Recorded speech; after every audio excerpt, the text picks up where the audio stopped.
သမရယာရုကနားပြီးနောက်အိုဘားမားဘလောက်ချမ်းသာသွားပြီလဲ။တစ်ချိန်ကနိုးထရက်မှာအိုဘားမားလို့လူသိများခဲ့ပြီးအေးစစ်စစ်နဲ့တည်တည်ငြိမ်ငြိမ်ရှိလာတဲ့အိုဘားမားဟာအခုဆိုရင်ကမ္ဘာမှာဩဇာအရှိဆုံးနဲ့အချမ်းသာဆုံးပုဂ္ဂိုလ်တွေထဲကတဦးဖြစ်လှုပ်ဝက်စွာရှင်သန်နေတယ်ဆိုတာသင်သိပါသလား။မဲဆွယ်ဘတ်စကားတွေနဲ့ရက်ကွက်လူထုအခြေပြုစင်တာတွေမှာမြင်တွေ့ခဲ့ရတဲ့44ယောက်မြောက်သမရကြီးဟာ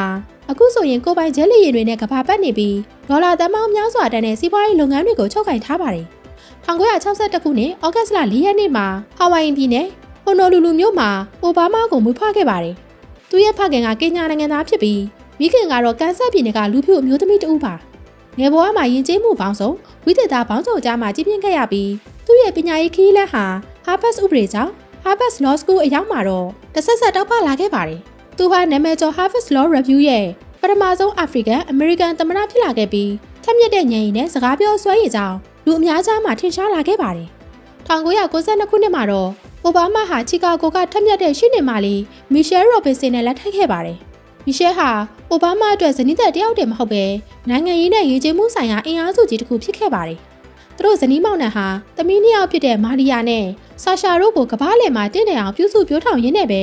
ခိုင်မာတဲ့မိသားစုအင်မာယာကြီးတစ်ခုရဲ့အုတ်မြစ်ကိုစတင်ချခဲ့ကြတာပါ။အိုဘားမားရဲ့နိုင်ငံရေးခရီးဟာအီလီနွိုက်စ်ပြည်နယ်လွှတ်တော်အမတ်အဖြစ်ကနေစတင်ခဲ့ပါတယ်။2008ခုနှစ်မှာတော့မျော်လင့်ချက်နဲ့ပြောင်းလဲခြင်း Hope and Change ဆိုတဲ့စာမုပ်နဲ့အတူအမေရိကန်ရဲ့ပထမဆုံးလူမဲသမ္မတအဖြစ်သမိုင်းတစ်ကိုရေးထိုးနိုင်ခဲ့ပါတယ်။သူရဲ့သမ္မတသက်တမ်း10နှစ်အတွင်းမှာအိုဘားမားကယ်လို့လူသိများတဲ့ကျန်းမာရေးစောင့်ရှောက်မှုအဥပဒေကိုအောင်မြင်အောင်လှုပ်ဆောင်နိုင်ခဲ့သလိုအိုစမာဘင်လာဒင်ကိုဖမ်းဆီးနိုင်ခဲ့တာတွေ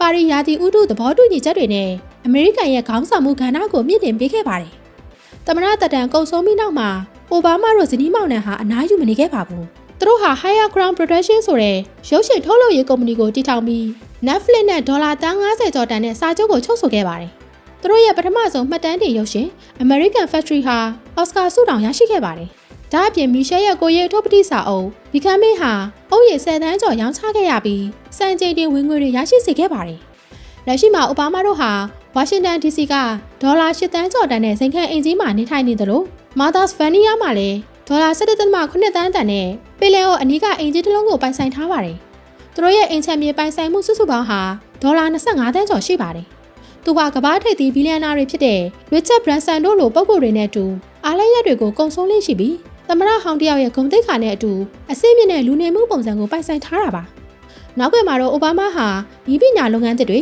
တန်ရှင်းသောစွမ်းရည်လုပ်ငန်းတွေနဲ့မီဒီယာလုပ်ငန်းတွေမှာရှယ်ယာတွေထုတ်ဝင်ထားတယ်လို့သတင်းတွေထွက်ပေါ်နေပါတယ်။ဒါအပြင်သူတို့ရဲ့ Obama Foundation ဟာလည်းနှစ်စဉ်ဒေါ်လာတန်ပေါင်းများစွာရန်ပုံငွေရှာဖွေနိုင်ပြီးကမ္ဘာခေါင်းဆောင်တွေကိုပြုစုပြောထောင်ပေးနေတဲ့အင်အားကြီးအဖွဲ့အစည်းတစ်ခုဖြစ်လာပါတယ်။ဟိုနိုလူလူရဲ့တာမန်တိုက်ခန်းလေးကနေ Harvard ဥပဒေကျောင်းအဲဒီကနေတဆင့်အိမ်ဖြူတော်ရဲ့သမ္မတကလထိုင်အထိရောက်ရှိခဲ့တဲ့ Barack Obama ရဲ့ခရီးစဉ်ဟာနိုင်ငံရေးအောင်မြင်မှုတသက်တည်းမဟုတ်ပါဘူး။ဒါဟာနှိမ့်ချမှုတွေကြားထဲမှာဖုံးကွယ်ထားတဲ့စီးပွားရေးဆိုင်ရာပါနှက်မှုနဲ့ခိုင်မာတဲ့အမွေအနှစ်ကိုတိစောက်ပြခဲ့တဲ့အမခန်းဆက်လန်တစ်ပုဒ်ပဲဖြစ်ပါတယ်။